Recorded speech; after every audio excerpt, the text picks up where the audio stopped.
কোনো এক অজানা কারণে আমরা দেখেছি যে প্রশাসন আসলে আওয়ামী লীগের বিচার নিয়ে অতটা আগ্রহী না। কেন আগ্রহী না এটা আমরা জানি না, কিন্তু তারা আগ্রহী না। এবং সেটার সুবাদেই আমরা দেখতে পাচ্ছি যে কিভাবে দিন দিন আওয়ামী লীগ আরেকটু মানে আগের চেয়ে আস্তে আস্তে শক্তিশালী হয়ে উঠছে। তো আমরা আগে দেখতাম যে যখন আওয়ামী লীগ প্রথম মিছিলগুলো দিত, তখন এক একটা মিছিলে থাকতো 10 জন, তারা রাস্তা দিয়ে দৌড়াতো, বারবার পিছে তাকাতো, পিছে তাকিয়ে তারা কোনো মতে তাদের মিছিল শেষ করলেই বাঁচতো। কিন্তু এখন আমরা দেখতেছি তাদের মিছিলগুলো দিন দিন লম্বা হচ্ছে, সুসংগঠিত হচ্ছে, এবং তারা যে আগে ভয়ে থাকতো সেটা থাকতো না। আমরা একই সাথে দেখেছি যে আমরা যখন প্রথমবারের মতো মন্ত্রী জুনায়েদ আহমেদ পলক কিংবা হচ্ছে যে শাহজাহান খান এদেরকে ধরা হয়েছিল, তখন তারা নিজেদের ইচ্ছাতেই রাজসাক্ষী হতেও রাজি হয়ে গেছিল বলে আমরা শুনেছিলাম। কিন্তু তারপরে আমরা গতকালকে দেখলাম যে আমাদের চিফ প্রসিকিউটর যিনি আইসিটির, তিনি বললেন যে আসলে এখন তারা হুমকি দিয়ে বেড়াচ্ছে, তারা পুলিশকে নির্বংশ করে দিতে চাচ্ছেন, তারা হচ্ছে যে জিয়াউল আহসান পুলিশকে হেলমেট ছুড়ে মেরেছেন। তো এইভাবে আস্তে আস্তে এই আওয়ামী লীগারদের কিংবা সাবেক পতিত ফেসিসদের সাহসের উৎস কি এটা আসলে আমরা জানি। আমরা দেখতেছি যে কিভাবে আস্তে আস্তে প্রশাসনের মাধ্যমে কিংবা হচ্ছে রাজনৈতিকভাবে আওয়ামী লীগকে আগের চেয়ে সংগঠিত করা হচ্ছে, পুনর্বাসন করা হচ্ছে। তো আমরা জানিয়ে দিতে চাই যে এখানে আমাদের বাংলাদেশের প্রচুর মানুষ এখন প্রাণের শঙ্কায় আছে। তারা অনেকেই হচ্ছে বিভিন্নভাবে আওয়ামী লীগের চোরাগুপ্তা হামলার শিকার হয়েছে, এবং আওয়ামী লীগ যদি আস্তে আস্তে শিকার হয়, তারা আসলে জীবিত থাকতে পারবে নাকি এটাও একটা সন্দেহ থেকে যায়। গত 5ই আগস্ট খুনি হাসিনা দেশ ছেড়ে পালিয়ে যাওয়ার পর থেকে আমরা ভেবেছিলাম আওয়ামী লীগও হয়তো বা পালিয়ে গেছে, কিন্তু সরকারের নিষ্ক্রিয়তা, আওয়ামী লীগ নিষিদ্ধে গড়িমসি করার কারণে আজকে আওয়ামী লীগ চারিদিকে মিছিল মিটিং করে জনমনে আতঙ্ক তৈরি করছে এবং ভীতিকর পরিবেশ সৃষ্টি করছে।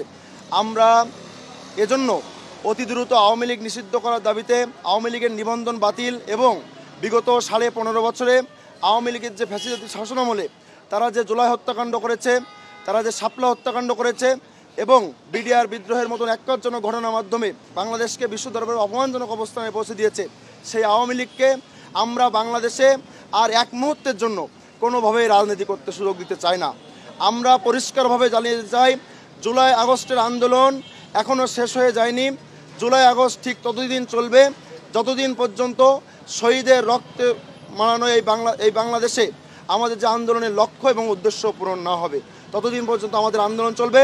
আওয়ামী লীগ যতদিন নিষিদ্ধ না হবে আমাদের জুলাই চলতে থাকবে।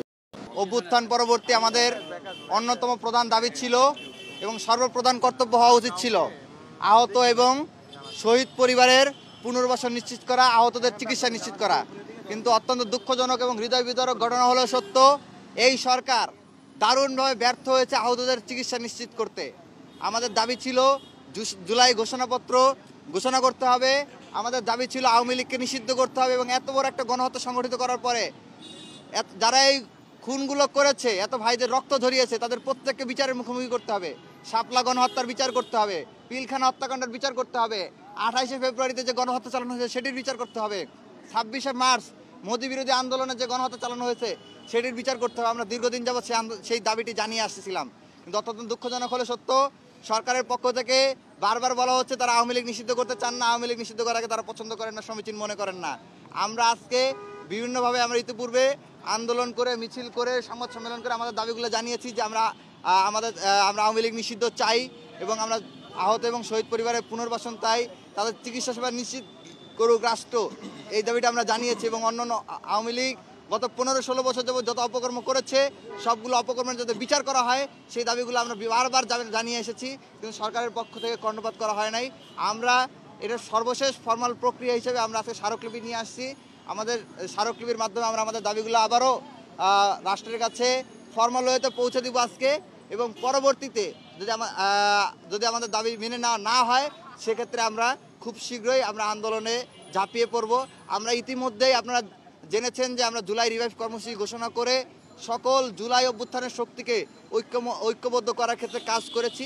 মূলত আন্দোলন শুরু করার প্রক্রিয়া হিসেবে আমরা আজকে ফর্মাল স্মারকলিপিটা নিয়ে এসেছি। আমাদের দাবিগুলো যদি মেনে নেওয়া না হয় সেক্ষেত্রে আমরা খুব শীঘ্রই আমরা পরবর্তী কর্মসূচি ঘোষণা করব।